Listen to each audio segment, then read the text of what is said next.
Ireland possesses a mythic heritage that in its abundance and its character is unique in Western Europe. And yet today, myth, legend and folklore lie at the margins, irrelevant and largely ignored. The very word myth has come to mean a lie or an untruth. For many people, the age of myth is well and truly over. The gods and heroes of the past are now replaced by theology and by the logic and reality of science, commerce, and progress.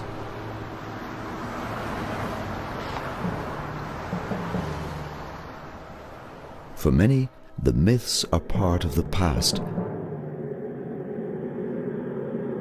Superstition, backwardness, and an impoverished history.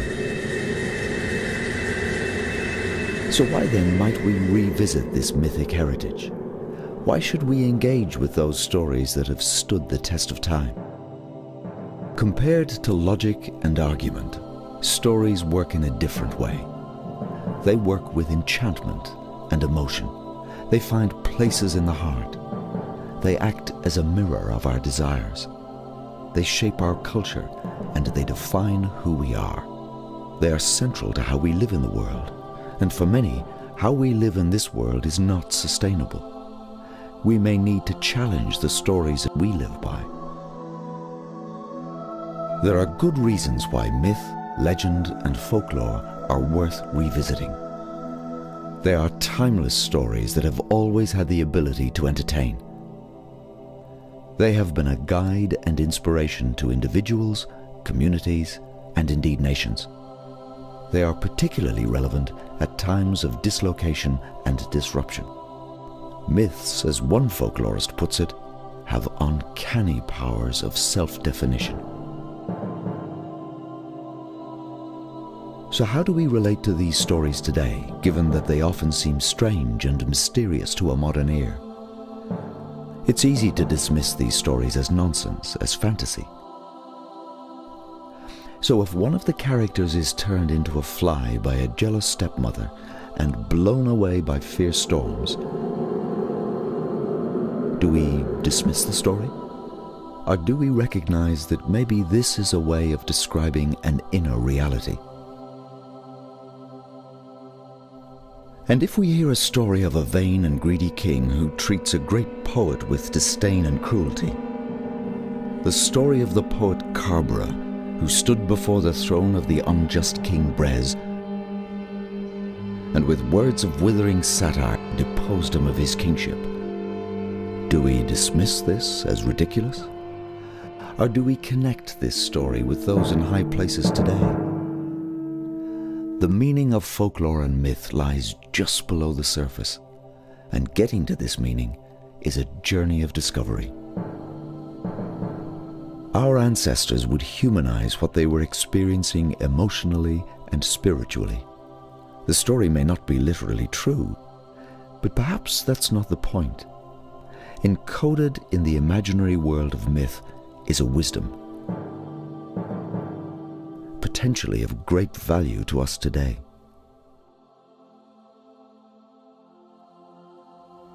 When we look at Ireland's heritage, it is important to distinguish between mythic stories and ancient history.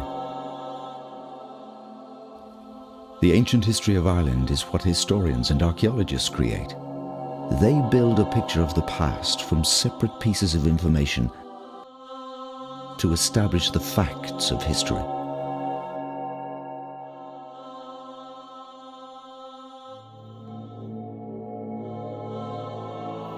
The mythic history and heritage is of a different nature.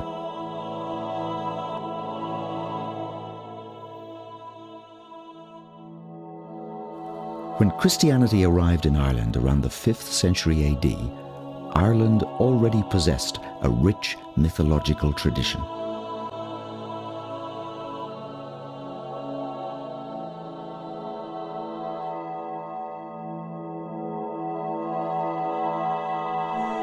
It concerned the gods, such as the Daim. He was a larger-than-life character, huge and hospitable, with a club that could kill or cure and a cauldron that never emptied. The Daya was the great father god of the Irish. The knowledge, experience, and wisdom of the people became attached to many semi-divine kings, warriors, poets, and prophets, all of whom reflected reality in the social order. The Christian religion, on the other hand, had its own system of belief and ritual. It was attached to God, angels, and saints.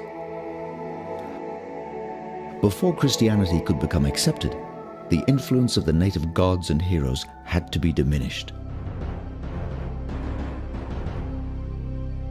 By turning the characters and events of existing myth into a colourful combination of imagined or fanciful history. Throughout the Middle Ages, the native Irish mythology was augmented using material from the Bible and from classical literature. And the creative minds who did this didn't hesitate to add in their own contribution of alluring fiction. They didn't worry too much about accuracy or the real meaning behind information they uncovered. To them, the imagination presented a glorious past, bathed in adventure, where godlike beings inhabited Ireland and made it notable.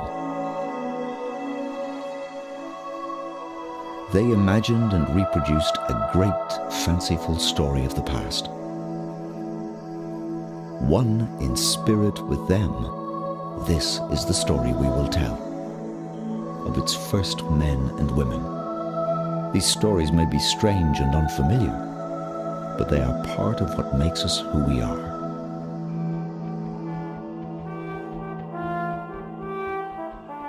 In this ancient history told through myth, first to arrive was the land goddess Casir. Some say she was Noah's granddaughter and came to Ireland with 50 women and 3 men, one of whom, Fionn, broke her heart as he fled. The first man was not a warrior like Cuchulainn, or indeed an outlaw like Fionn na Cúailnge. No, the first man of Ireland was a shaman, Fionn mac Bóchna, a wise man, a guardian of soul, of individual and community. It was this same Fionn that Casir loved. The fact that he was a shaman connects us to a tradition that has echoes in the frozen north, from Siberia to the oldest known inhabitants of Finland, the Lapps, and on to the Inuits of Canada. In these very old tales, we have other intriguing characters and stories. We have Parhalón, the first Irish entrepreneur who was also a shaman. He brought cattle to Ireland and set up the first dairy farm, brewed ale for the enjoyment and delight of the people, and was the man who gave us the first law court. And then there was Neva and his red-haired wife Macha, land and war goddess and seer. He cleared the forests of Ireland to create 12 fertile plains. If he were here today, Neva would plant forests. We also have the hobbit-like Fair Bolg, the bagmen of mythic Ireland. Simple, honest people who just did a good day's work. And yet, in spite of their simplicity, we have a people with great political savvy. It was the Fair Bolg who gave us the 5 provinces. While the 5th Cuaige no longer exists, it suggests a wonderful ambiguity in the 4 that is 5, a place of more than, a place of reconciliation and kingship. The heart of the 5th province, the Hill of Uisneach, the ancient seat of the kings, is here in County Westmeath.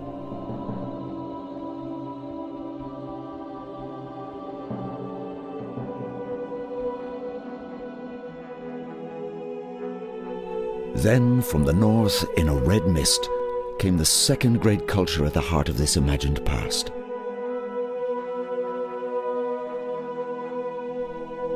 This was the Tuatha De Danann, the people of the goddess Danu, who came with their 4 magical gifts: the cauldron that never emptied, the spear that guaranteed victory, the sword from which no one escaped, and the stone that announced the rightful king.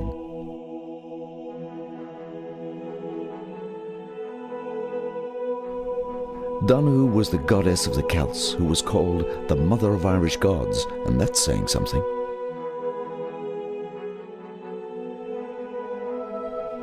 Danu gave her name to great rivers of Europe, the Danube and the Don. In Ireland, near Killarney, two sacred hills, the Paps of Danu, honour her in the landscape.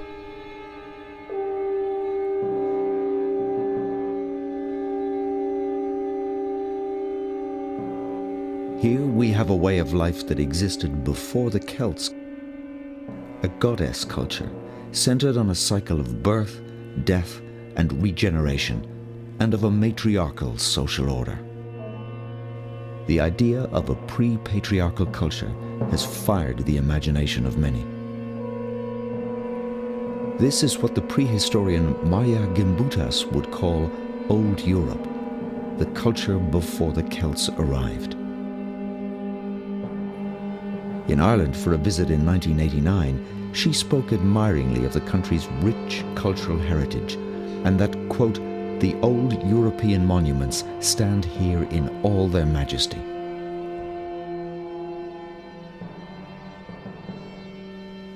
These monuments were the wonderful megaliths of Newgrange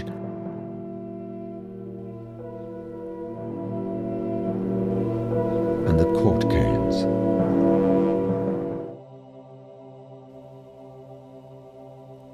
They also included the dolmens, such as Labby Rock in Sligo. The rock bed on which, as legend would have it, the lovers Diarmuid and Grania would sleep and love while being pursued by the angry Fionn McCooil.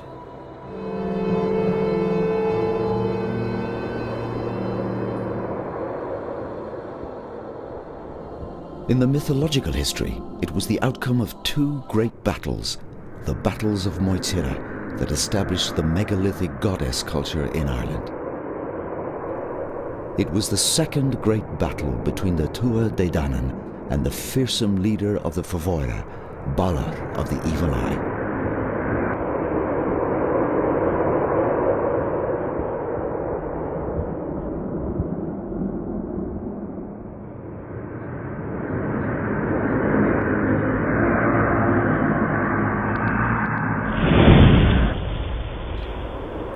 During the battle, the Fomhairle stole the great harp of Ireland, a harp called Harmonise Us to All Things. A harp that was the music of Ireland, the soul of Ireland.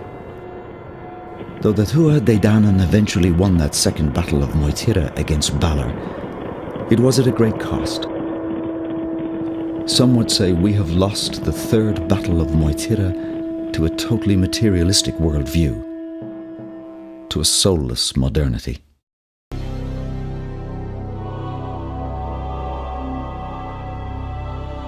In the mythic tradition, we learn that the Tuatha Dé Danann were eventually defeated by the Milesians and the Gaels at the Battle of Taltu. It was this defeat and the arrival of the sons of Mill, and particularly Avergan, that brought Celtic culture to Ireland. And from that day on, from that sad day, the people of the goddess retreated underground to grave mounds and other lonely places. The Battle of Taltu, for philosopher and mythologist John Moriarty, was, quote, an infinitely sadder word than Kinsale. A cultural disaster, worse even than the coming of the Vikings, worse than the coming of Cromwell and his Roundheads. Taltu was defeat for the language of megalith builders. Defeat for a way of seeing and knowing the world. Welcome to a journey into probably the richest oral and folkloric tradition in the world.